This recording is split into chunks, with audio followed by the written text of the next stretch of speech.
Welcome to govt employ news. రాష్ట్రంలో ప్రభుత్వ ఉద్యోగ సంఘ నేతలు ఉన్నత స్థాయి ఉద్యోగుల సంఘాలతో సహా రెండు గ్రూపులుగా విడిపోయారు.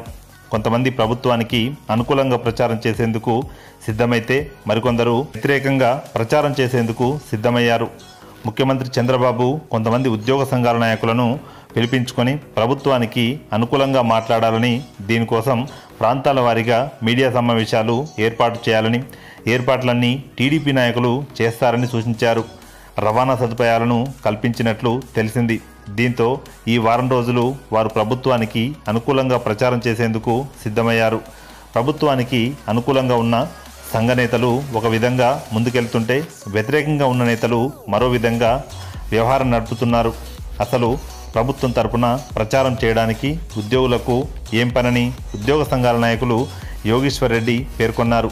ఇప్పటికీ కింది స్థాయి ఉద్యోగులు సంఘాల నాయకులపై తీవ్ర ఆగ్రహంతో ఉన్నారు. కేవలం ప్రభుత్వ పదవుల కోసం ఉద్యోగుల సంక్షేమాన్ని పట్టించుకోవడం లేదని విమర్శిస్తున్నారు. గత వారం రోజులుగా ప్రభుత్వ ఉద్యోగులు అనుసరిస్తున్న తీరుపై సర్వత్రా విమర్శలు వ్యక్తమవుతున్నాయి. రాజకీయ నాయకులు చేసుకునే వ్యాఖ్యలపై అటు అధికార ఇటు ప్రతిపక్ష పార్టీలకు అనుబంధంగా ఉండే ఉద్యోగులు తీవ్రంగా స్పందిస్తున్నారు. గతంలో ఎప్పుడూ ఇటువంటి పరిస్థితి లేదు.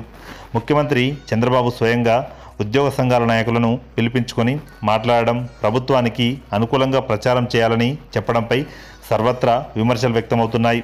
ఇప్పటికైనా ప్రభుత్వాలు, ప్రతిపక్షాలు ఉద్యోగ సంఘాలపై ఒత్తిడి పెట్టడం మాని ప్రజల సంక్షేమాన్ని పట్టించుకోవాలని కోరుతున్నారు.